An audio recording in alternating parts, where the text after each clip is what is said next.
Hi, this is Celeste Taylor, and you found yourself in the lesbian class. Whether you're getting ready for your day, jogging along the beach, or organizing your pantry, I'm so happy you're here, and I hope you get a few takeaways. Ring, ring! Class is in session.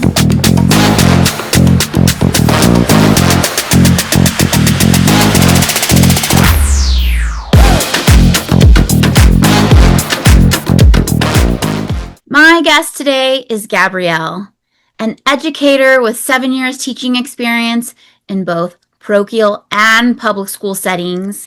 She taught 5th grade, is lesbian, and uses she, her pronouns. Welcome to the lesbian class, Gabrielle!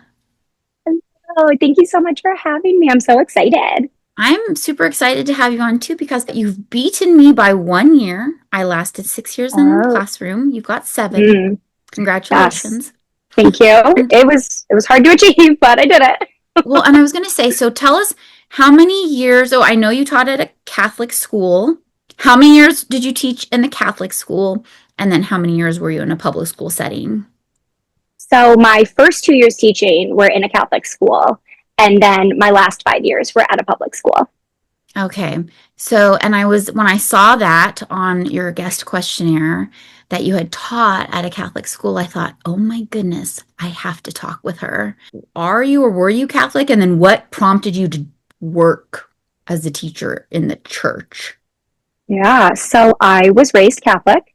I actually went to Catholic school from kindergarten through my senior year of high school. And I'm not Catholic now. I am non-religious. I am not practicing. I don't do any of that. But I was drawn to teaching in a Catholic school. One, it's a lot easier in the Chicagoland area to get a job at a Catholic school than it is in the public schools. And so I was applying everywhere. I wasn't only applying to Catholic schools, but that just happened to be the first position that was offered to me. And as much of the religious trauma, putting that to the side, I really enjoyed my Catholic schooling experience. I made really great friends. I learned so much. I really just enjoyed all of it. So I used it more of I want to give back to the education that was like the base of my education, the beginning of my education. I wanted to be that teacher for some of those kids. But at the time I was not religious. I wasn't a practicing Catholic even, but yeah, a variety of factors led me there, but mostly wanting to give back and just kind of get back to my roots a little bit. And so then it's your first year, which is hard anyway. First year teaching is hard anyway. Oh, yeah. But you're at this Catholic school. Were you already aware of your queerness at the time? I was out as a bisexual woman to my friends. So I came out in college when I was like 20 years old. So all my friends knew. I hadn't told my family. And at school, I was not out because the archdiocese in my contract, it stated that if you do or say anything that directly goes against the teachings of the Catholic Church, you can be terminated. So being gay is against the teachings of the Catholic Church. So I was not out at all. And that definitely deterred me from that realization that I was a lesbian. So I was still trying to just like fake it till I make it. So it ended up being more detrimental to my identity than I ever really realized. But yeah, so my kids were all the time, because I was single, my kids were like, you need a boyfriend. And I'm like, okay. And were you dating women at the time? Secretly? Not really. No, okay. I was so nervous I didn't even tell my coworkers, 2 of which are my very best friends, like my maid of honor from my wedding. I met at the Catholic school, and I didn't tell her until the end of my 2nd year that at the time I identified as bi. Okay. So were you dating men at the time or not really? I just wasn't really dating. I was just kind of shut on my own. Shut that part down. Yeah. And so how was your shift out of there? Was it an amicable move, or did something happen to make you move out of the Catholic school? Something happened, but it was great, and I'm really glad that it did. The archdiocese decided to shut down the school from low enrollment. And then the parents took it over, and it became a parent-run school. And that was just horrible. not okay with me. Yeah. They only asked back like 2 or 3 teachers. I don't think they were asking back many teachers, but also that was something that I was not interested in. The second I found out that everything was going to be by the parents, I was like, no, I'm out. Okay, so they offered you to stay, but you realized No, they didn't offer me to stay. Okay. They only offered it to a couple people. So I had already kind of made the decision that I wasn't going to, and then I also was not offered. So it worked out. It worked out. That sounds like it would be absolutely horrible. Yeah, I couldn't imagine getting into a situation like that. Just working in the Catholic school, just overall, I didn't enjoy my time at all. I received little to no professional developments. I was basically just handed textbooks, the teacher books, and was like, okay, here you go. I had to make curriculum from scratch. I was getting paid next to nothing. And I didn't live at home for any of my teaching experience. I'm very well aware of the low pay in any private school, really. Most private schools, yes. But especially parochial schools for some reason. It's like, it's because you love God and you love children and you don't need money. And, just do it for the love, which is, we live in a very capitalist society, but yet teachers will do it for the love of children and God at a parochial school. Honestly. But my question is, was there a perk at least? Did you have an aide, a full-time assistant in your classroom? No, never. I was alone 100% of the time. And what was your class size? What were your classes? 15. 15 both years. So I will take it. Yeah, that's nice. That's nice. Yeah. So you don't really need an aide with 15 kids, but still, I'm sure, I can't even imagine how low the pay was. Okay, so you moved on. So you finished out your second year at the Catholic school, and then you moved to a public school. Yeah. Was it in a rougher neighborhood in Chi-Town or just regular? No, so I taught in the suburbs. I taught in the suburbs of Chicago both times. So my Catholic school was in the North Shore suburbs, so it was a very affluent area, but still the Archdiocese of Chicago has a very strict pay scale. So there's no room for negotiation. It's just, this is what you get, and that's the end of it. And then I did end up in another suburb of Chicago, not in the North Shore, a little more just like a normal suburb. Well, okay, and so you taught there for 5 years? Yes. Same school? Yes. Oh, nice. I was at the same school in 5th. I only ever taught 5th grade. For all 7 years, I only taught 5th grade, which was nice. That is nice. In my 6 years, I taught 4 different grades. See, that's the story that I hear from so many people, and I have a lot of friends. A lot of my friends are in education still to this day, and so many people have bopped around so much, and I am very, very grateful that I never had to bop around. I fell in love with 5th grade when I was student teaching. I actually wanted the littles. I wanted kinder, first, second, third. Like, that's what I wanted. I got placed in 5th for student teaching. I was devastated. I cried so much over it, and I was so upset about it. And then I just fell in love. And 10 and 11-year-olds like have such a place in my heart that they're so fun. They're still little kids. Yeah. They still listen to you and they like school for the most part, but they have more of a personality. They're more sure of themselves than an 8-year-old. 100%. I taught 6th grade 1 year, but it was at a rough school. And those 11-year-olds were intense. Not all of them. Yeah. But 6th graders are rough. That shift, right? That jump from 5th to 6th. Because I know when I was in elementary school, it was only K-5. Oh, yeah. So since I went to Catholic school, I was at the same school K through 8. That's wild. And with the same 50 kids. That's wild. Yeah. But so that was a real greenleaf clover for you, being able to stay in 5th all those years, because then you don't have to relearn a whole other curriculum. Exactly. And some of so none of the curriculum from the Catholic school was the same at the public school, obviously, because like public funding and private funding are totally different. But some of the curriculums that I used at the public school were the same as student teaching. So I was at least familiar with the reading curriculum. I was familiar with the math curriculum. Thank goodness I was familiar with the math curriculum. Yeah. at least something, at least part of it. And I know because I went to a Lutheran school for middle school. Oh, okay. And we had chapel every Wednesday. And I'm sure y'all went Oh, to yeah. do all that. Oh, yes. We did mass. Mass. Kindergarten through 8th grade. And when I was teaching, we had mass once a week. You had your assigned day that you just always went. And as a teacher who was not Catholic and not religious, I always just took that as some time for some quiet personal reflection. So I was still getting something out of it. I'll be honest, I wasn't paying the closest attention, but I was still getting something out of it. Yeah, exactly. Like so many of those interesting lawmakers in Texas are trying to implement mandatory prayer time in public schools. Oh my And I'm God. thinking to myself, these people are such morons. But then I thought, well, if they succeed, it'll give everyone, teachers included, some zoning out during the daytime. Some like quiet meditation time Yeah. is never a bad thing. True. And just So if they're going to have to do it, I know, right? Fight against that prayer time in schools. I'd probably be secretly thinking, oh gosh, I do hope that passes because I would love to sit and do nothing for silence. Yeah, exactly. Mm-hmm. That actually not be a bad thing.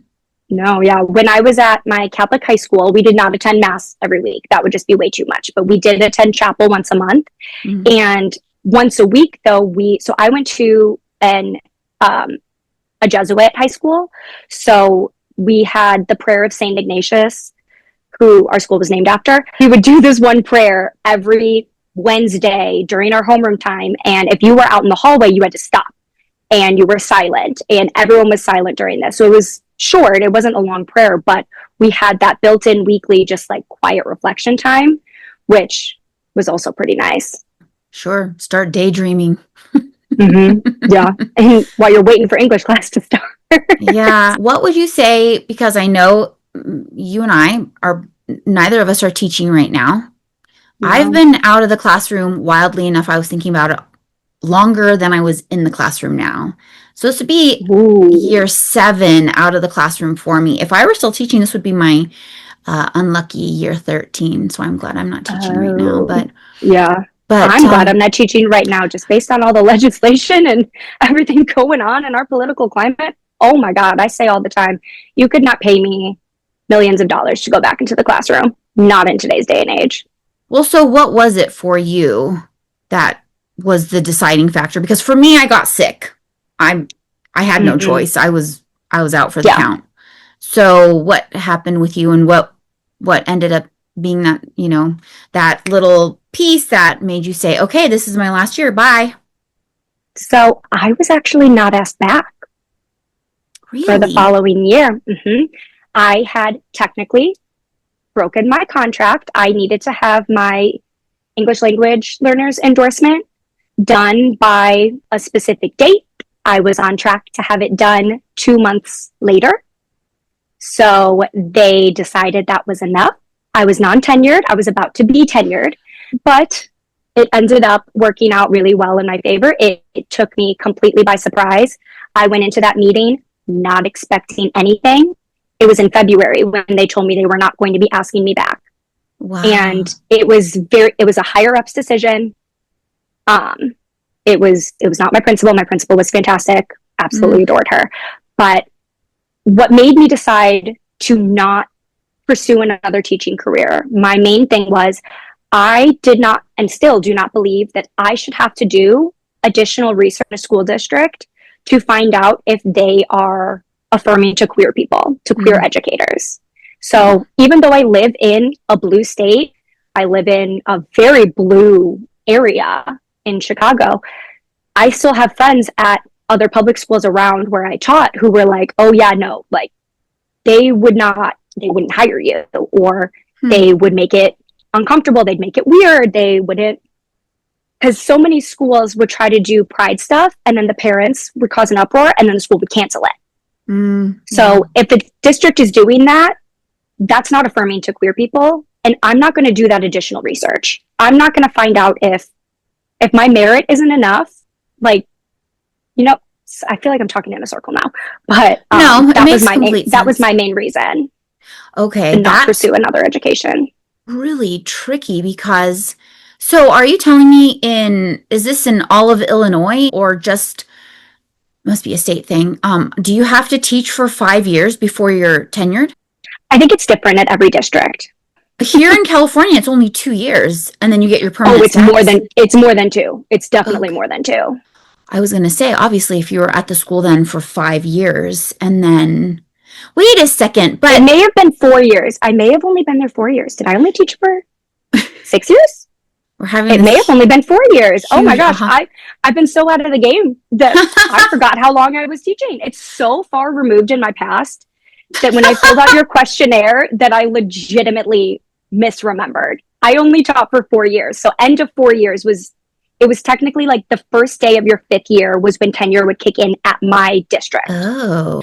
What is also interesting, I find, is when I went through my teacher credentialing program here in California, it had the English language learner addendum piece. It was embedded in my degree. How does that work in Chicago or Illinois then? It's not embedded?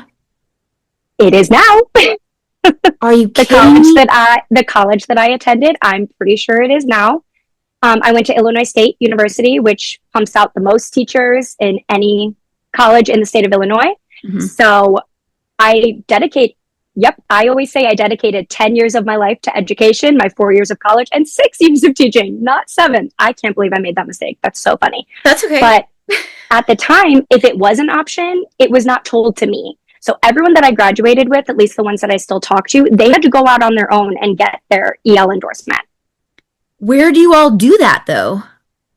Different universities, they do online programs. They do programs through the school. The schools typically pay for it. Like your employer pays for it. Oh, so you have to take a whole other course or something to get that? Oh, it's like 2 years. What? Of doing like 1 or 2 classes a semester. But also when I graduated ISU, my teaching degree for elementary is K through 9, 9 only if it's in 9 is considered a middle school, if it's not high school. And so like rural schools, sometimes middle schools are 6 through 9. Okay. So that's why I couldn't teach like at a high school. That wasn't what my license was for. Right. But they were changing the program the year after I graduated, and they changed it to K through 6 so they could really focus in on more things. Because K through 9, essentially K through 8, that's a huge range of development, of curriculum. Yeah. So they actually changed it. But that was also tricky in college because if you weren't going to graduate May of 2017, you were going to have to redo your major because it was brand new. So that was really stressful in college for me and all of my friends. We were like, oh my gosh, if we make one wrong move, like we're going to have to do more years of college. Right. That is so bogus. And also K through 9, that doesn't make any sense to me, just like you're saying, because in California, at least, you're talking about multiple subject credentialing versus single subject credentialing because it's not like middle school teachers are teaching all of the subjects. They're specializing in one subject. And so to combat that, what we would do is we had to get endorsements, which were like minors, but I think it was either 12 or 15 hours. And those endorsements were for if you taught middle school. So I was able to teach middle school language arts and maybe science. I know I didn't have my math endorsement, so I could not teach middle school math. But only middle school. So like I still took math courses, but not enough to make me like a middle school math teacher. And that also is odd to me because usually language arts and say history are linked up. And here you're saying you have your endorsements for language arts and science. Two very different subjects. 2 very different ones. And it all just depended on what I was interested in taking more classes of. So that's why I picked language arts. I think I did science, and I definitely did history. Oh, interesting. Your situation, I always think that, you know how when certain things are meant to be and they're just really easy for people. And then hearing about your situation, it's sort of one of those things that makes me think, okay, yeah, then that just wasn't meant to be. Because it's just, it doesn't make any sense that happened to you. No, it didn't make sense to me at the time. It was really, really hard. My mental health took a pretty big dip for, I would say, for like a year or two, even post my not being asked back. It was really difficult because I had spent 10 years of my life dedicated to this profession. But honestly, not being asked back has been one of the greatest things that's ever happened to me. I'm curious, do you still have teacher dreams, teacher nightmares? Nope. None. You don't? I honestly sometimes forget that I used to be a teacher. It's so far removed from me, and like things that my current full-time career right now is I'm actually a nanny. So I stayed with kiddos because I do love kids. I love working with kids, but my nanny kiddos are toddlers. So, which is a lot of fun for me. Okay, and so you work with one family or a couple? I work with two families, yes. They share two you? Different families. Yeah, so I have one family Monday and Friday and one family Tuesday, Wednesday, Thursday. So I'm working a full week, working full time. It's great. Okay. You know what? Hey, everyone listening. Okay, some people wonder what else you can do. Because that was the hardest thing. That was the hardest thing for me. I was unemployed for like 6 months and it was stressful. It was terrifying. I spent a lot of time like, what can I do? What are my transferable skills? I've never worked a 9 to 5 before. I've never worked in an office. So I hopped on care.com because I had been nannying since I was in college and led me to 2 wonderful, wonderful families. And I'm really enjoying my time as a nanny. That's really nice. I think, you know what, but we teachers, we have so many transferable skills, right? I mean, yes. Running a classroom is just a leadership skill, like that number one leadership skill. It's just so hard to narrow it down. I was doing so many Google searches, like, what transferable skills do I have as a former teacher? Like, what other jobs can I find? And nothing really seemed to, I didn't really love anything that the internet was suggesting. So moved into nannying. And then this past March, I launched my own business as a queer wedding planner. I love that. You've done a wedding, haven't you? I've done a couple weddings. I've coordinated a couple weddings now. Ooh, how exciting. Yeah. So very exciting. What, I don't want to get too far off the teaching path, but. Yeah, of course. But what drew you to that? Yeah, so my wife and I we did 2 weddings. We did our first wedding. We did a COVID, like, backyard 20-person wedding at my dad's house. And then we did our big reception in May of 2023. And I had the most fun planning these weddings. I loved every second of it. And then when we were planning our big wedding, we did have a wedding planner, and we couldn't find a queer wedding planner that met all of our needs. So our wedding planner was fantastic. We absolutely adored her. She helped us pull off this amazing wedding. And I wanted to fill that void. I wanted to be that person for other people who want to feel seen and want to feel like I really get it. Because I do. I've planned 2 weddings. I'm a lesbian. I understand the heteronormativity of the wedding industry, and I know how to go around it. Nice. I think one of the things that I wonder, and, you know, since you and I are not teaching right now, and doesn't sound like you have any desire to go back to the classroom at the current time. No. Are you keeping your credential current? Really? Nope. I have not even thought about it, haven't even considered it. I knew, because I had renewed my license. I'm not sure when, but it was a year or 2 before. So my license, I think, is still, I don't know. I didn't look into it because I knew that I was not going to go back. I had made that decision the day that I was told I was not coming back. On my drive home, I'm sobbing, on my drive home. And I was like, I'm done. I'm not going to do this anymore. And it was kind of empowering, and it made me enjoy my last year teaching so much more. I really was able to appreciate it.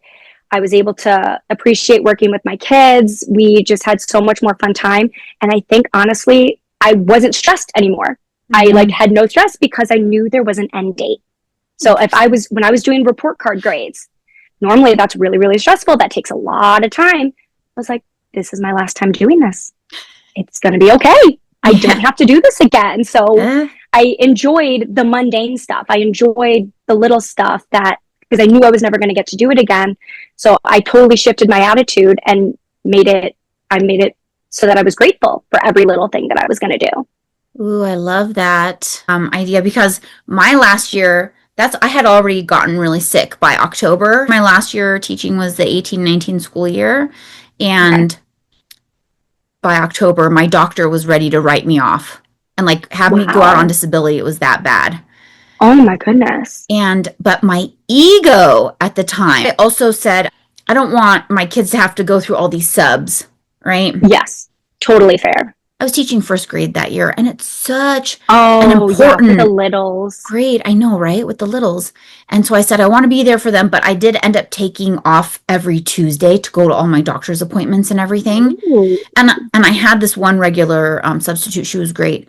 But the amount of parent pushback I got that year, and my principal had told me, don't tell anyone, don't you tell the parents that you're sick and that Oh. you're going to all these. Oh. What do you think people are thinking I'm doing? Going out partying every Monday night so I'm not at Yeah. work What? Tuesday?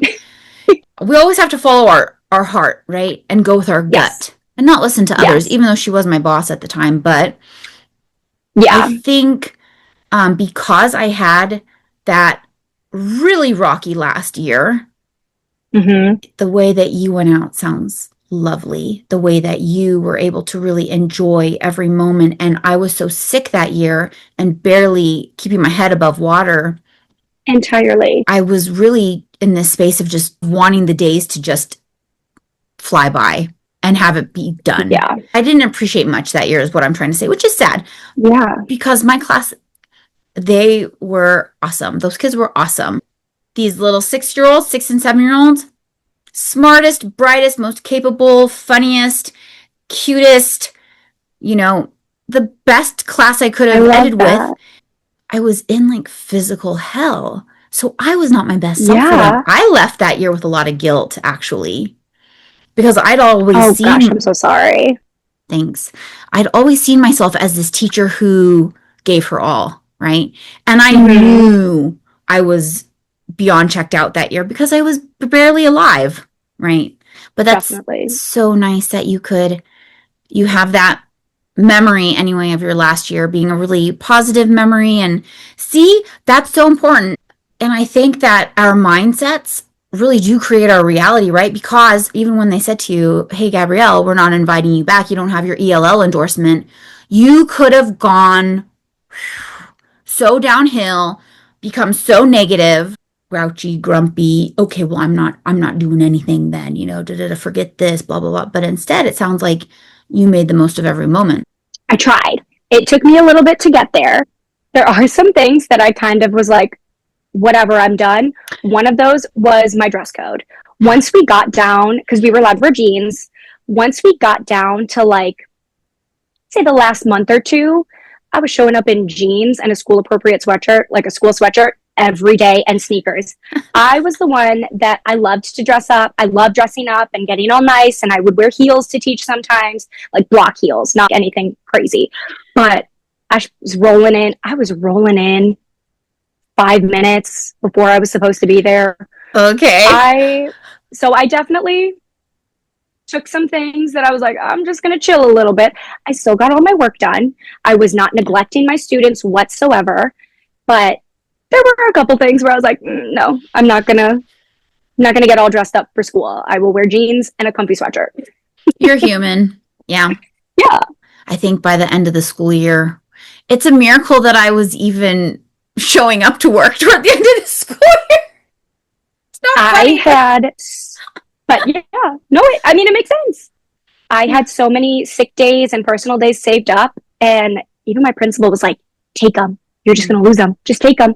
So I was taking days off because also my wedding was May 27th, that Saturday. The following Tuesday was our last day of school. Oh. So I had to be in a good mindset because I was having my wedding that I had planned for 2 years. Oh my gosh. I couldn't let not coming back bring me down. Yeah. Did you end up going back to work for those last 2 days? So my students, it was a K-5 school. They were going off to middle school next year. They weren't going to be in the building. I had made the decision to not tell my students that I was not coming back.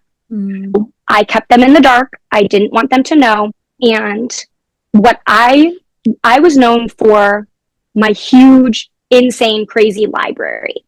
And kids from all over the school could come check books out. Like, they knew they could just walk in, take out a book. And if it came back, it came back. If it didn't, it didn't. I was always getting new books. I was always getting multiple. So I had a crazy library, and I wasn't going to take that home with me.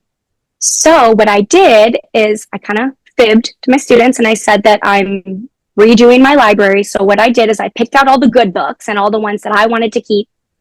And then everything else on the last day of school, I just laid on the floor and I told my kids, go for it. Take however many books you want. Because our school was, some of the students were low income and a lot of them didn't have books at home. So I was like, just take them. I had 2 other 5th grade teachers in other classrooms.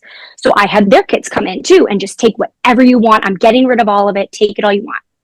One of my teammates, after they were aware that I was not sharing with my kids that I was not coming back, he told his class, oh, she's not coming back next year. So we're going to go, and she's offering up her books. And that was said to another classroom right before lunch and recess. And I was panicking. I started hyperventilating, sobbing during lunch.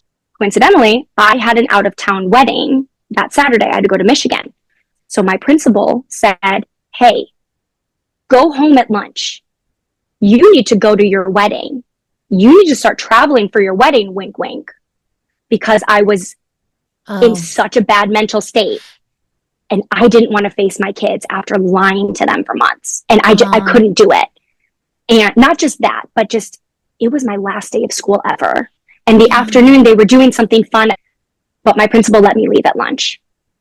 And it was the best decision I could have made. I wouldn't have made it through the last 3 hours. I would have just been ugly sobbing the whole entire time. Oh my goodness. And so did your grade level colleagues just split your kids, or who took your kids? An aide just came in. One of the aides, they pulled someone because it was the very last day of school. Yeah. Even I think my principal came and sat with my kiddos for a little bit. So that is so such a frustrating situation to be in. And I swear, for adults, so many teachers are so loose-lipped. And I remember the last school I ended up at, because I taught at so many, and these women were stuck in high school, the mean girls from high school. And definitely. I would look at them sometimes and I'd say, oh, they're 16 years old, stuck in these adult bodies.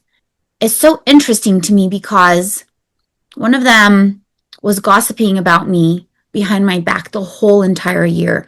She knew I was sick. She didn't know what I had, right? Because I didn't. Anyway, my first diagnosis was wrong anyway.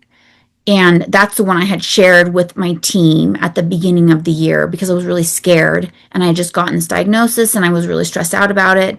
And so I shared it with them. And this woman went around just talking shit about me the entire year. And the parents of the firsties, one of them was a real winner. And she started a Facebook group, right? First grade parents of such and such school, right? And I'm thinking to myself, these people have nothing better to do with their fucking time. I'm sorry, right? You need a fucking Facebook group. And so oh my gosh. I didn't know that my colleague had joined the Facebook group. Oh, no. She joined the Facebook group. That is awful. And what happened, I know very little about this. I only know a little bit. What happened was one of the parents, because they all need better hobbies. Let's just say that, right? Yes. one of the parents said, asked a question, something, and one of my parents said something nice about me. Oh, Miss Taylor, blah, blah, blah, right? Something positive. Yeah. Well, oh my God. That No. got under my colleague's butt, or that put a firecracker up her butt so badly. And I think that's why she hated me the whole year, because she wanted to be queen bee. She wanted to be prima, right? So jealous. And it was after that, and another teacher had told me that and showed me the whole little, whatever, you know, the Facebook posting, little exchange. Whatever. Yeah, all the posts. Because I would send a weekly digest, an email digest to my parents. Yeah. My colleagues from previous year instilled that in me. My colleagues from a previous year had me sending a fucking daily recap email out. No, ma'am. Yes. Yes. No, and I had to. It was mandatory. It was mandatory. Horrendous. Mandatory. And I said, I'm at this helicopter parent school. There's no way in hell I'm going to keep up with this daily email. But I turned it into a weekly email.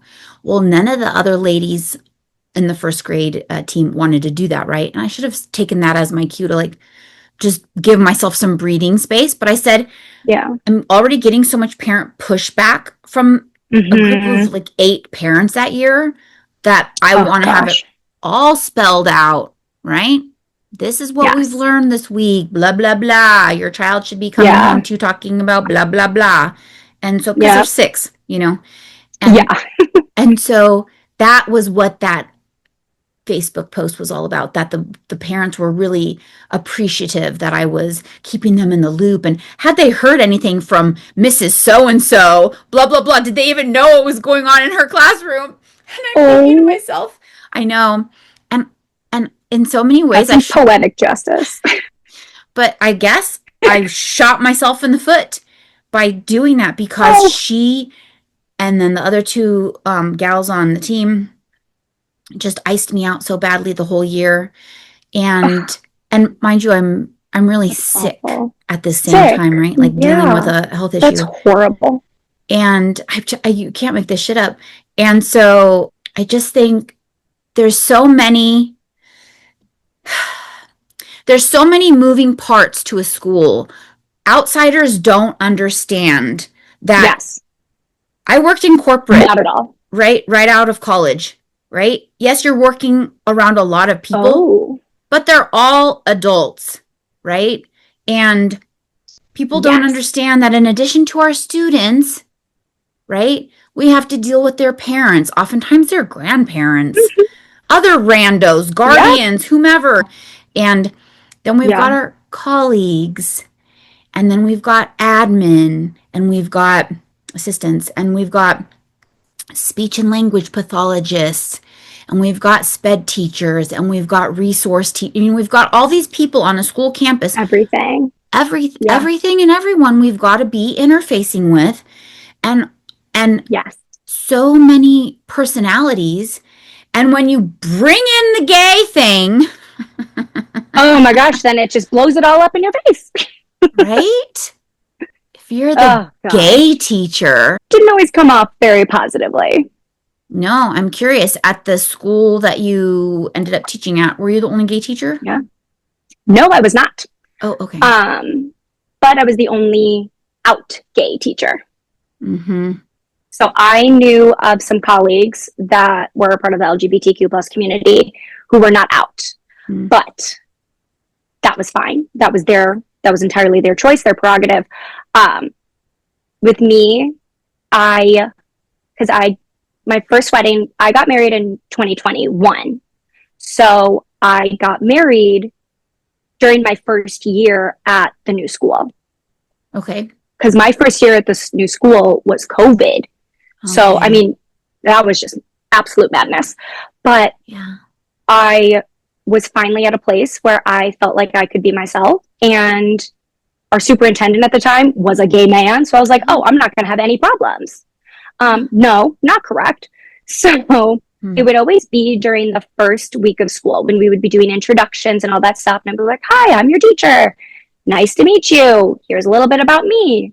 I would always tell the kids, like, my wife's name is Stephanie. She's a lawyer. She comes in and does a talk with us, and you get to ask her questions, because I taught about the 3 branches of government in 5th grade. So my kids would come up with their legal questions. I would give them to my wife beforehand. She would come in once a year, which was awesome. Nice. But once I would tell the kids that I was married, her name was Stephanie, you could see they would kind of like look at each other. The wheels would start turning. And they wouldn't say anything because they're kids. Like, hatred is taught. And when you're still 10, a lot of that hatred hasn't been taught yet.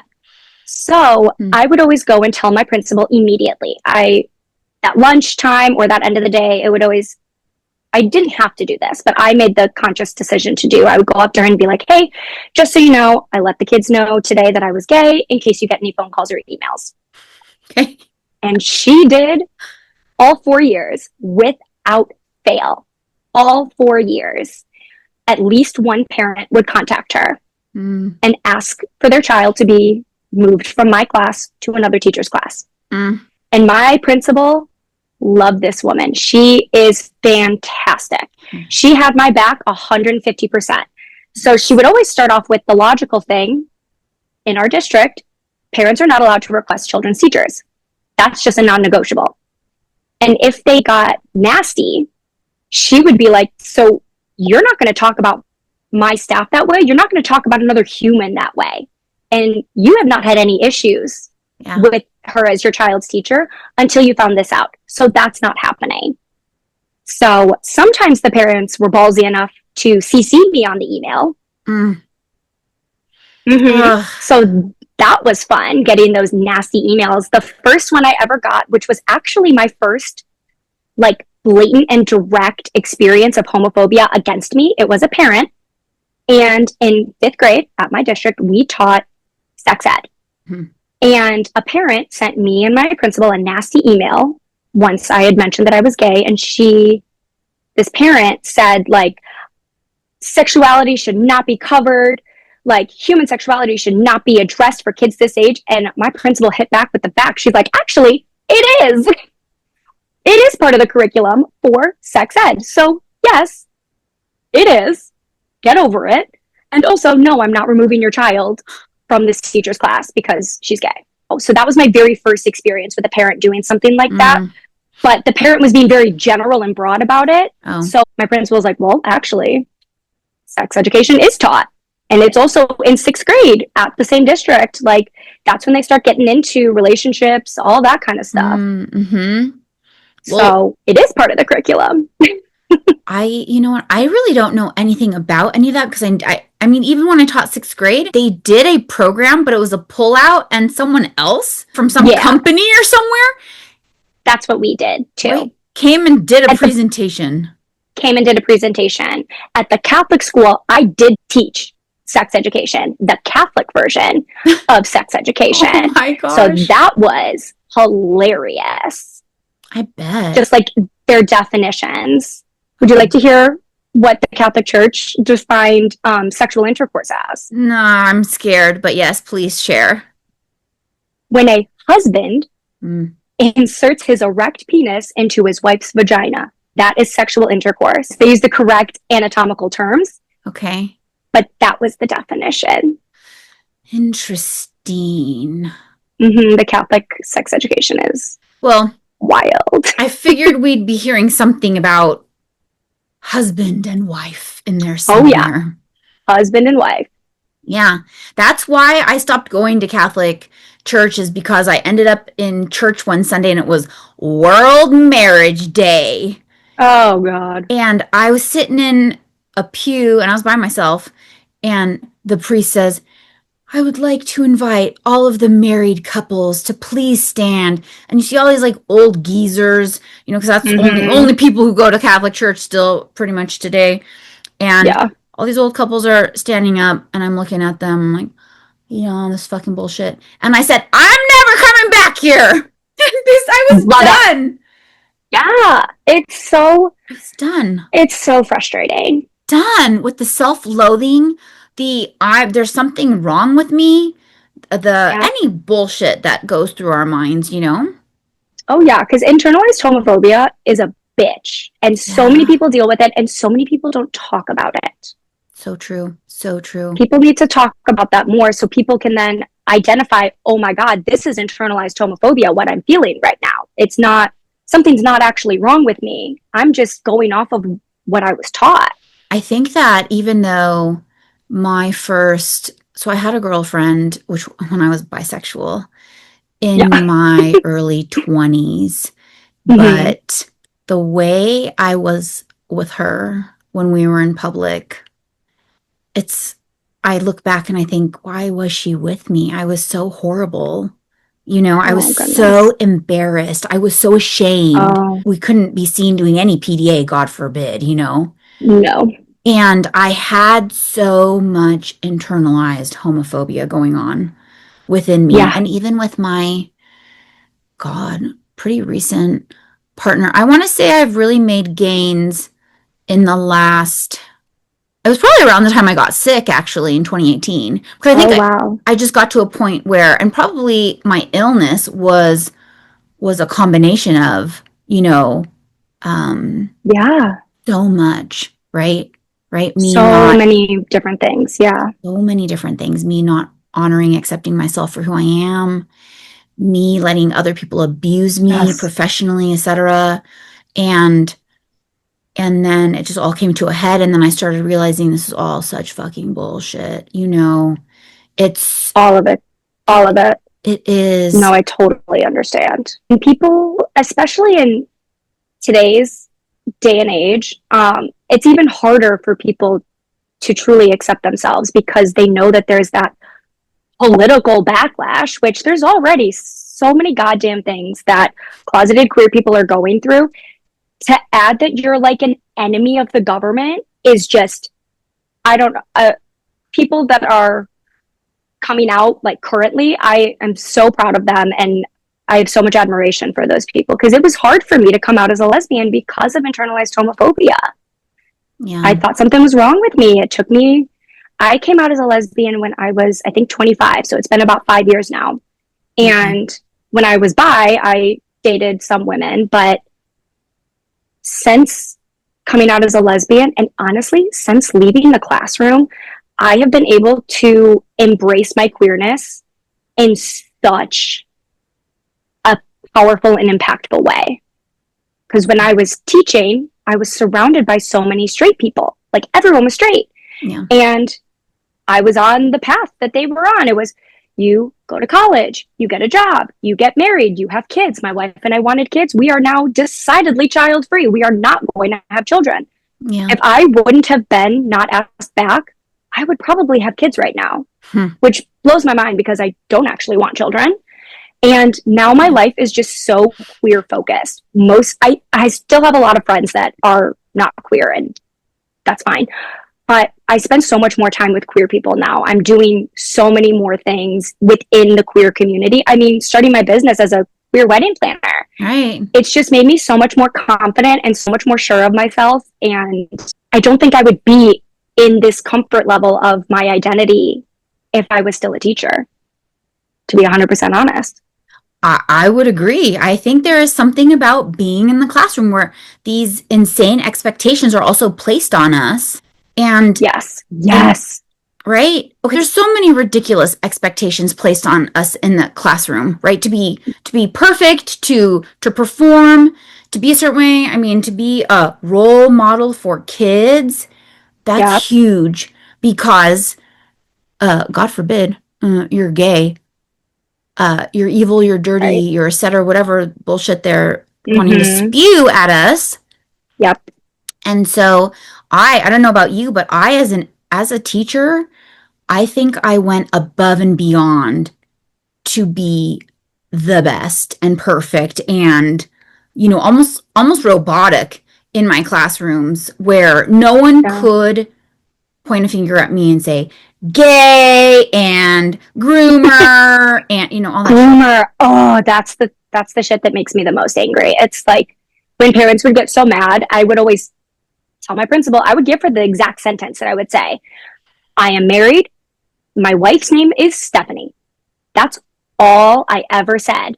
I never gave anything. It's like, what do they think? I'm going to tell kids, like, I'm not going to teach them how straight sex works. I'm not going to teach them how gay sex works. These kids are 10, and that's not what I'm doing. I'm trying to teach them how to multiply fucking fractions and write their name on a piece of paper. Like, I don't have time to indoctrinate them into the gay agenda. Exactly. Which, this is coming up with almost every guest who's coming on my podcast now. Our straight colleagues will blab on and on about their fucking spouses and kids and whomever. And kids. Yeah. And when they're pregnant. And once kids are old enough, they understand what has to happen for people to get pregnant. So you're talking about your sex life. But God forbid I mention that I have a wife and all of a sudden I'm the groomer. Right. And the double standard, right? And the hypocrisy. It's very upsetting. And it's so irritating. I always remember, even from my very first year in the classroom, and we know how stressful that is. I couldn't even imagine it being in a Catholic school like yours was. Whew. But there were, probably 2 teachers I worked with or worked around. They were always going on about their husbands and their kids. Yep. Oh, yeah. And I didn't make sense of it at the time, right? Yes. Busy, overwhelmed, setting up my classroom, all the same, bullshit, you know. But then now that I've been out of the classroom for as long as I have, and I've been thinking more about these experiences, I've thought, yeah, that really grated on me because I knew that I would not be able to have that conversation about my partner with anyone. No. At school. Because they look at you funny too. Oh, yeah. Or like the second that a colleague finds out that you're gay and then they start treating you different afterwards, it's like, no, you knew who I was. You know who I am as a human being. Right. The fact that I'm married to a woman does not change my morals. It does not change my values. If you liked me before and now you don't, like, that's a you problem. Yeah. That's on you. I did nothing different except mention a wife and not a husband. And all of a sudden, it's horrible that I'm here in your presence. Come on. Yeah. And there's something wrong with you. Oh, really? Yeah. There's definitely something wrong with me. I'm the one. Yeah, exactly. Like, I'm the one. The blame has to be on me. Right? It's so frustrating. And it can be a really lonely experience, you know? Oh, my gosh. Yes. Even though you did say that there were other queer educators on your campus, but you also said they were not out. So what does that tell everyone, right? And and I was the lone. I was the only lesbian. So it was a pretty large district. I don't know of that many. I know of a handful of out teachers when I was there, but not many. Mm. I could list on one hand probably the amount that I could think of. Oh, wow. But I was able to bring some positive things, even though for the most part, since it was a public school and the whole value of the school district was being accepting and caring towards others. So that's what admin would always say. They're like, no, we as a district embrace diversity and we embrace people's differences. And just because she's gay, like, we're still going to accept her. We're still going to do that. So back off, parents. But nice. I was able to do a couple of professional developments for educators in my building. I was able to do stuff about like LGBTQ plus. I did one on gender identity and like teaching people about pronouns and kind of the best way to do it. I didn't always have the best turnouts, which is totally fine, but the people there wanted to learn. And I've always said this about myself, is that if you have a question for me about the queer experience, anything queer, I will always answer. However, I always tell people not everyone is always willing to educate you on queer topics. So if you have a question, you need to ask someone, is it okay if I ask you this question? You don't have to answer it, but you have to be ready for someone to tell you, you're going to need to do your own research on this. Because it's not anyone's responsibility except your own. Yeah. But people knew. So I've had people ask me questions that, and I would tell them, I was like, if you have a question that you think is offensive, you can ask it to me because you're asking in good faith. And I'll be able to give you an answer in good faith about what you're thinking. I can't think of any examples, but I always told people, like, go, feel free. I know you're being a good person here and you're not doing this to be a dick. So, That's refreshing. I would have really appreciated any of my colleagues ever coming up to me and asking me a question, yeah, instead of getting just standoffishness, making assumptions about all queer people. yeah, or that, right? And just putting me in a box off to Yep. the side. I never knew. I worked with this woman for 2 years and thought we had a great relationship, working relationship, and interpersonal relationship, right? She and I, our whole team at this one school I taught at, would get together, do things together, go, do outings together, right? Nice little Love that. Yeah. grade level. Yep, yep. And then it was at the end of my first year of us as a team, and we were all out for wings and margaritas. And delicious. and I felt so close with these women, and also that I really cared about them, enjoyed working with them, liked them. And then happening simultaneously in my mind was this sadness that they didn't know me, right? That I didn't know for sure if they would still want to be my friend, right? And so I came out to them over margies and wings, right? That's kind of what you got to do. The times I've come out to colleagues, it's been over drinks. Yeah. So in the moment, they all were 100% accepting and kind and supportive. And one of them had even said, well, yeah, Celeste, we've been waiting for you to, whatever, admit it or say it or whatever she said. Something to the effect that they already knew. And I'm thinking to myself, okay. Because I was always talking about my partner at the time. And my partner at the time had a name. Her name could be the pronunciation could be changed. It could be turned into a guy's name, right? Oh my gosh. Yeah. So that's what I was doing back then. I was turning my female girlfriend into a boyfriend. Same name, quote unquote, changing the pronunciation. It was ridiculous. So, but they had caught on. That's what they said. They caught on. But then at the end of the next teaching year, and I was moving in with said girlfriend, one of my colleagues came into my classroom as I was packing up at the end of the year, and she said, hey, just to let you know, so-and-so just told our Princey that you're gay.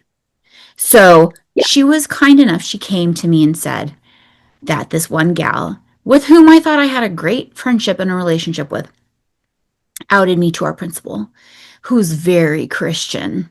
Oh, of course. I'm talking Baptist. Baptist Christian. Yeah. And I said, well, they don't like the gays.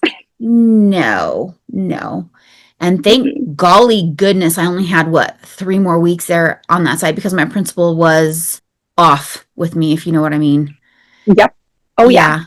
And I said to myself, well, I guess it's a good thing I'm moving on. Which is so sad and ridiculous, but so horrible. You should never. That's just common courtesy. You don't out other people. Ever, under any circumstances. Never. There's never a reason that you should out someone that's not yourself. That's the end all be all. Totally rude. And then doing it to be vindictive is just like, that shows who you are as a person. That shows your heart, and your heart is not. All these people think that they're pure of heart and they're a great person, but then you go off and do shit like this, you're a nasty person. You're not a good person when it comes down to it. I agree. And this gal was also a very Christian, but not Baptist, but I don't know, just like Christian, Bible thumping Christian maybe. Yeah. And very irksome. Really, the religious community as a whole needs to do some soul searching. And I would say they need to pray more, but I think that's what's getting them into all this mess of their brains. Honestly, they're thinking too much. Or not enough. I know, right? It's just... There's no hate like Christian love. Exactly. It's my favorite saying. Mind-boggling. Yeah, very irksome. But so I know that when you filled out my guest questionnaire, you wrote that when you taught, and it's so refreshing to hear that you would talk about your wife, right? Those Yes. years, Oh, those yes. those years that you were married, and share at the beginning of the year, like every other teacher does, about their partner, right? Mm-hmm. And so, or should I say, like every other straight teacher Every shares. other straight teacher. Yep.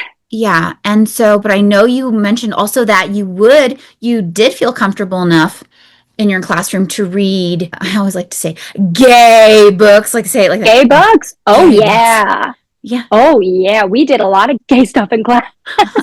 But towards the end of the school year, one thing that I loved to do was picture book a day with fifth graders, because there are so many great picture books out there, and it's fun for them Yeah. to just take 10 minutes out of your day, because we would do our chapter book read alouds, but we would do our picture book a day.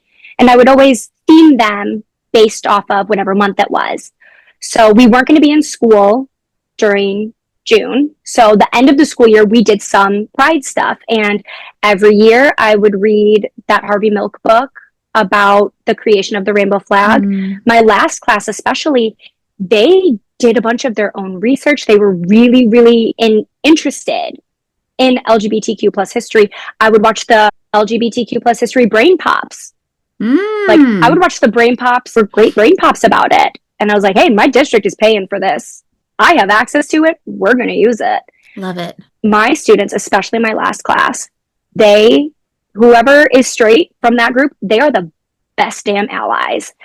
I had a couple instances. There was one instance where two of my kiddos were in the bathroom with another student from a different class. And the other student said, oh, yeah, did you know that? So my old teaching name is my maiden name. So one of the kids said, did you know Miss a lesbian? And was like making like an ew face.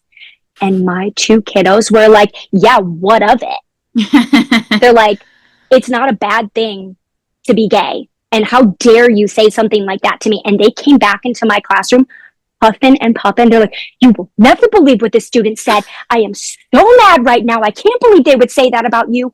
And you're the best, and we love you, and there's nothing wrong with being gay, and we know that. Oh my goodness. It was goodness. amazing. My kiddos loved my wife.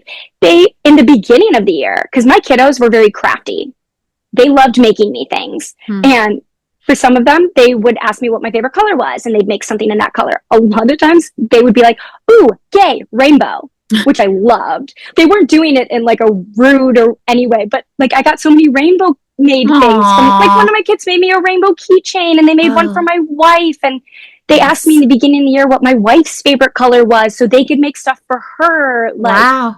They would ask about her. They would be like, how's Steph? Like, when's Steph coming in? So my kiddos were just fantastic. Very cute. I was really, really lucky. I love to hear that. And especially, I think, fifth grade, that's a nice grade to do that, you know? Yes. Because then in middle school, they won't be so susceptible to all of the, oh gosh, gay as a slur. Yes. That happened almost every year, where it would either be a kid in my class or a kid on the playground would say like, oh, that's gay, or you're so gay, as an insult. And we would sit down, we would go in a circle, and I would be very firm with them. And that was always our first big queer talk of the year. So I would just casually mention that I had a wife, and then I didn't bring anything up. If we did something over the weekend, I'd bring her up, but that was kind of the end of it. It was like I had a husband. I was treating it the same way, because it's normal, like having a husband, besides the point. But that would happen in the beginning of the year, because that's making a comeback, calling things gay, derogatory, and I hate it. So we would sit down and we would have a very serious conversation, and we would talk about how I would let the kids know, I'm like, you're very lucky that I'm the one hearing this, and I am open about me being gay. You don't know your classmates. You don't know the ears that are listening. That could be the most detrimental thing that another student has heard in their life. That could be the worst thing that they've ever heard in their life, if they're struggling with their sexuality or they're not sure yet. Yeah. So how I would phrase it with my kiddos was, I would say, so I have brown hair. Are you going to come up to me and be like, ha, you have brown hair? They're like, no, that doesn't make sense. I'm like, Mm-hmm. yeah. So if you go up to someone and go, ha, you're gay. Yeah. I was like, that is so offensive to me. I don't care that you're not saying it to me. You're saying that something about me that I cannot change is a bad thing, and you're insulting someone. I'm not going to come up to you and be like, ha, you're short. Yeah. Like, you can't control that. Right. Why do we make fun of it? And why do we put this negative connotation on it? So that's why when other kids would say it, my kids were those little ally warriors. And when kids from other classes would say it, because sometimes it would happen like 2 or 3 times, and the other teachers would address it in their classroom as well. This was always something that all 3 of us addressed at the same time. Good. Our principal was informed. This was a very cohesive team effort. Nice. And so if it did happen again, my class wouldn't have to have that discussion, because they'd be the ones coming to tell me, hey, a kid used gay as an insult, and we made sure to tell them that that's not okay. Nice. So we would just do a little recap about what it means to be an upstander. It was great to put that in. Ha. So we would never have to have that serious conversation. We'd have it once. And if it happened again, it was always just a little reflection on, how do you think this makes other people feel? I love And that. what can we do to make sure that this isn't happening again? Yeah. I would usually read And Tango Makes Three. Oh, great book. Love it. I don't know how you would get through Pride, the story of Harvey Milk and the Pride flag. I cry every time I read that story. I cannot get through that book. But then I usually cry actually when I read any book. Most I love books. it. Most books, because I would also read Island of the Blue Dolphins with my 4th graders. Oh, yeah. Cried every time. Oh, yeah. I would read The Miraculous Journey of Edward Tulane with my 3rd graders. Yes. Cried every time. So Oh, yeah. I'm just crying every year, most of the year. I guess the ongoing joke was, if Miss Taylor isn't crying, something's wrong. Like, if she's crying, we're okay. We're okay. We're good.